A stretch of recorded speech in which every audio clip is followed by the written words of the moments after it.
welcome to Butterflies of Wisdom, everyone. Not only do you get me, you get Lucas, Louis, and Annmarie, because they're all part of my new team in a sense. I first discovered CMC radio when I was doing a radio interview / podcast interview with Aspen Realize. Aspen Realize is run by Julian Livingston, phenomenal blog, now phenomenal podcast. And I said to them, well, why are you guys focusing on podcasts when when you guys should be focusing on radio? Now, granted, Annmarie, who's with us today, along with Lucas and Louis, said to me, I got this job without having any shows to market. So now radio stations are trying to focus on podcasts more or less than radio itself. So without further ado, I'm going to let Annmarie, Lucas, and Louis take it away. Well, thank you so much, Wynn. Yes, we have definitely enjoyed working with Jillian in the Aspen Real Life, and that is how we got connected to you, which was wonderful. But yeah, so we work for Colorado Mountain College, and they have a radio station, which a lot of people don't realize. We've got a signal that goes all the way from Aspen down to Glenwood with a little splotchy in Carbondale.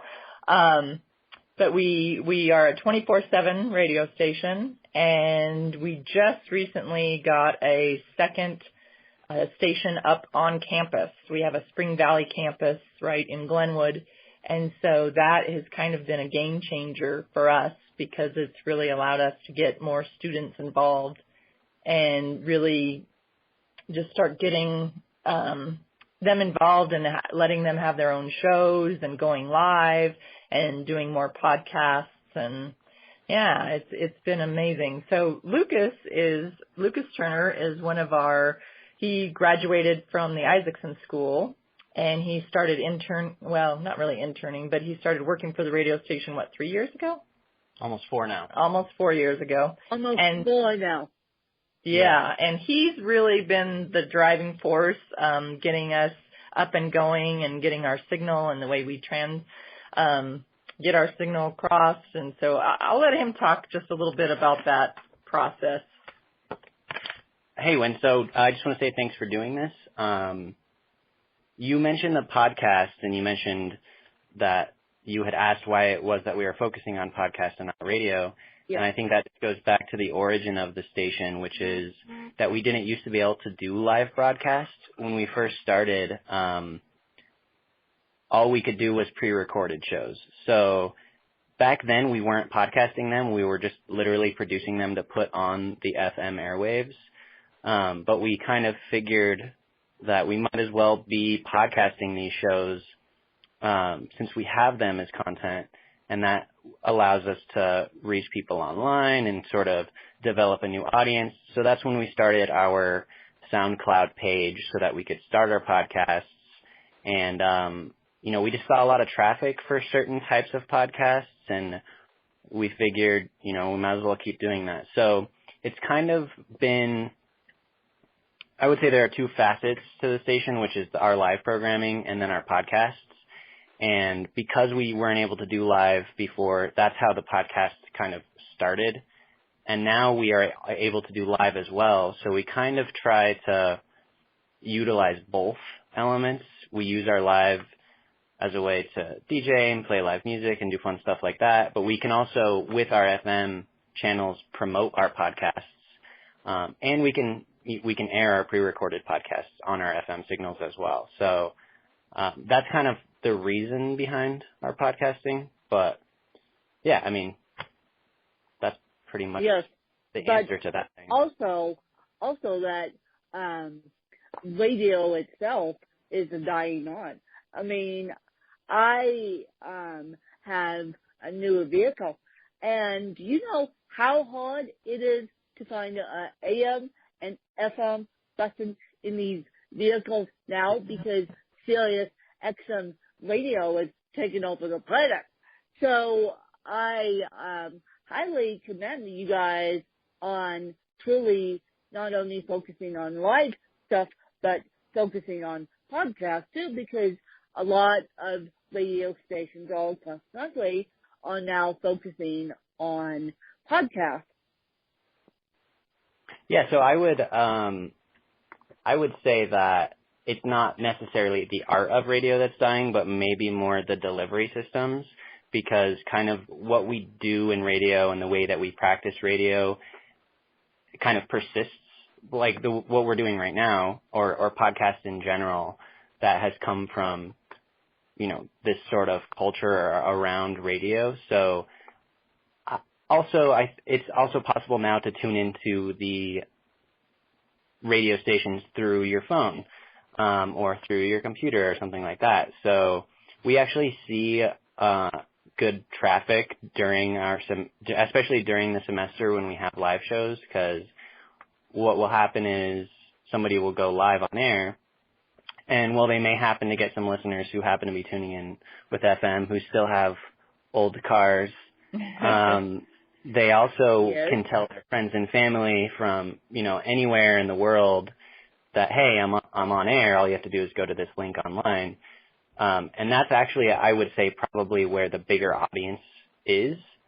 So, I mean, you combine the two, but I think it's really just the delivery system. You know, maybe we're not tuning in with FM in our car so much now, but if somebody that you really want to listen to happens to be live right now, I think there's still a sort of novelty in that where they're live right now, so you can go kind of tune into that.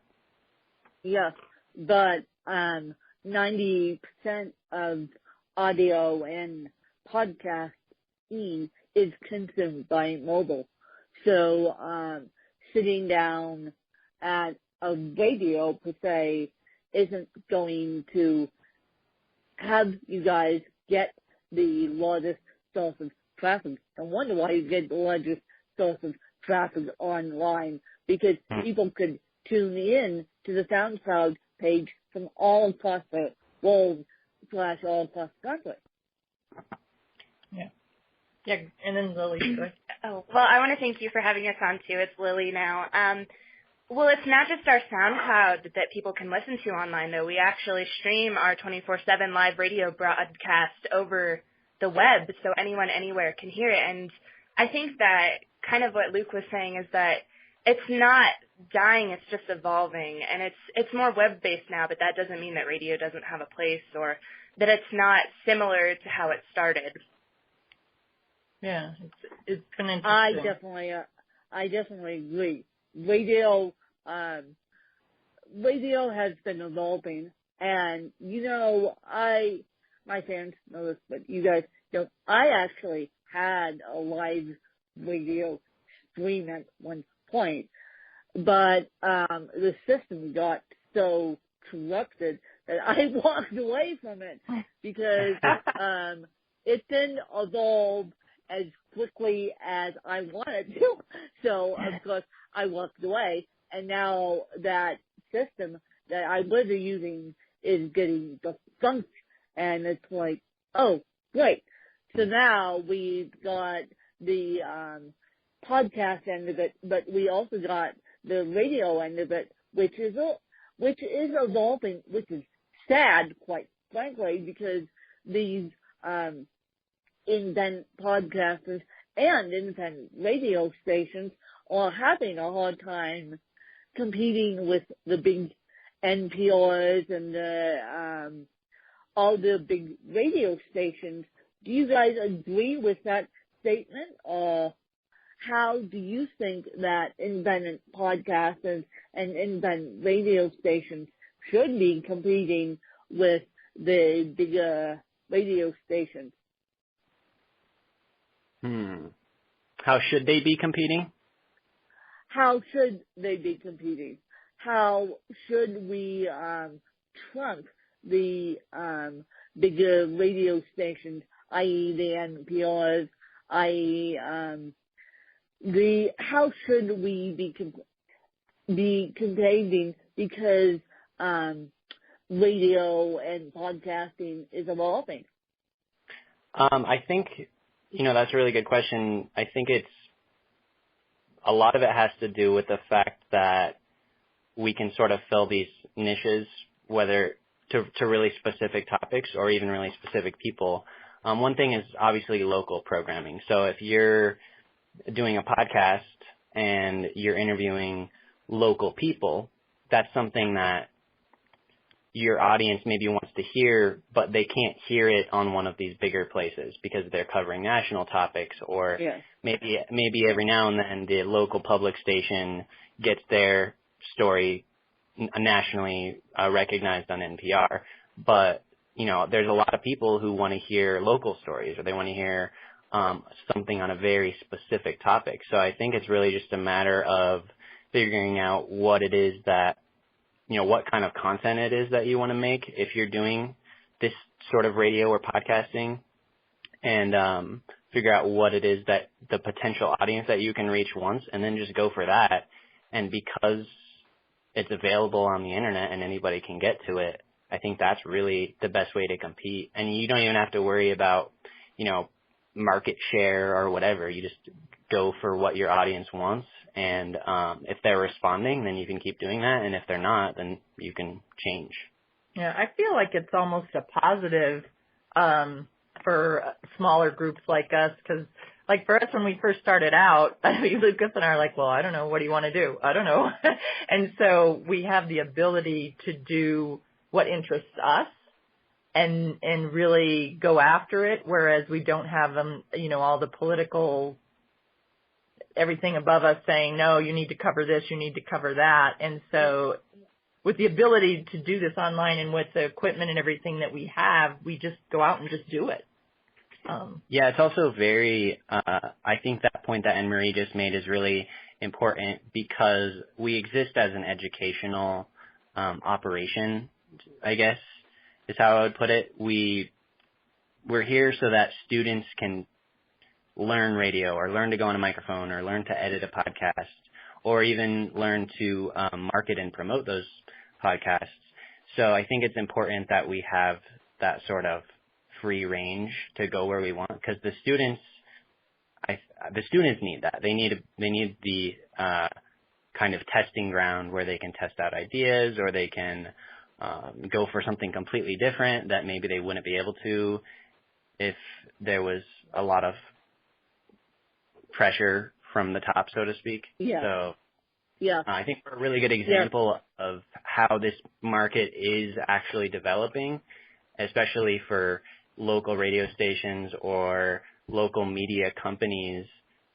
That's what it is. Like I was saying earlier, you have to be able to reach that really specific audience, and you have the ability to do that. So we're kind of like I said, a testing ground for that exact type of content creation. Yeah. Unfortunately, we as independent podcasters and as educational radio stations, we are the testing grounds for everything. Unfortunately, guys. Unfortunately, we are. So my next question, and I know this is going to be picky your favorite child question, but I'm going to ask Lily and Annmarie this question, and then I'll ask Lucas. But what has been your favorite podcast you've been able to work with? I shouldn't say work on, work with. For me, I don't really have a favorite. I love them all. And I think it's kind of been selfish on my part, but I've done a lot of the things that I'm interested in. And so I started About Your Health, and we had a functional doctor come in, and he kind of talked about going to the root of the causes, and it's something that it's not real mainstream. So I loved hearing what he had to say. And then I love working with Jillian because she brings in so many, I mean, this is how we met you, and she's just brought in some really interesting people. She just had Jeff Patterson on, and he was phenomenal. And then we have a gal, Danielle Howard, who's doing a weekly wealth health and just talking about financial responsibility and looking at money different. So each one of them, because I've figured it out, I'm kind of a story junkie. I love knowing what people's stories are, and I love. I definitely agree. And you sat there so fascinated during my interview. Trust me, you guys. Annmarie and Lucas and Lily sat in the room all as Jillian was interviewing me, and they will Google it as I was explaining my story, because I think we all have interesting stories. Now, Lily, what has been your favorite podcast that you've been a part of on Radio CMC?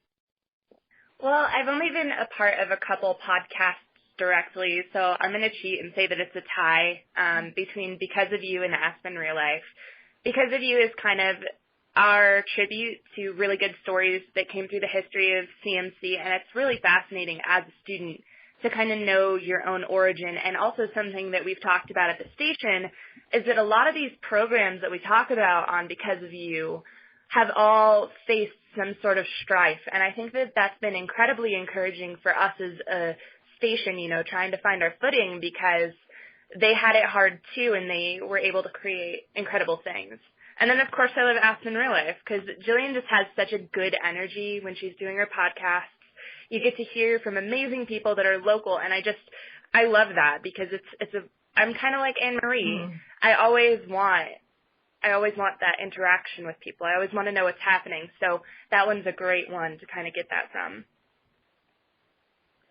So you would say it's a tie. You would definitely say it's a tie because of you and Aspen Real Life. And Lucas, what is your feelings on all this? Yeah, I mean, there's been so many podcasts in the last 4 years. I was going to go and count, but there's a lot. But there are two that really stand out to me, and these are ones that I work directly on. And they're both related, I think, to just the fact that they're personal interests of mine, just like what Annmarie had kind of mentioned. And the first one is Artist Profile is what it's called. And it's about local bands and stuff. I'll interview bands and I'll ask them about kind of what their practice schedules are like and what their favorite shows have been and if they have like new material coming out. And that's always been a really popular podcast in terms of engagement. And then there's one that we haven't released yet, which is, I think, definitely my favorite. And just because of how much fun it is to make, I'm kind of a huge nerd, so I really like Dungeons and Dragons. And the reason being is because Dungeons and Dragons is all about storytelling and collaborative storytelling. So this semester I had one of my work studies put together a Dungeons and Dragons campaign, and we were only going to run with one group, but we ended up having so many people interested that we had to do two. So we ended up doing a Dungeons and Dragons podcast this semester, swords and wizards and spells and high fantasy stuff. It's just been really fun and I think a great way for all of us to bond as friends and also learn. We didn't have a studio big enough to record it, so we would have to check out a room and bring all the equipment over and set it all up. So I think there's a lot of positive things that came out of that, and I'm really excited to kind of release it and see what people think. So you got to do your passion for that podcast.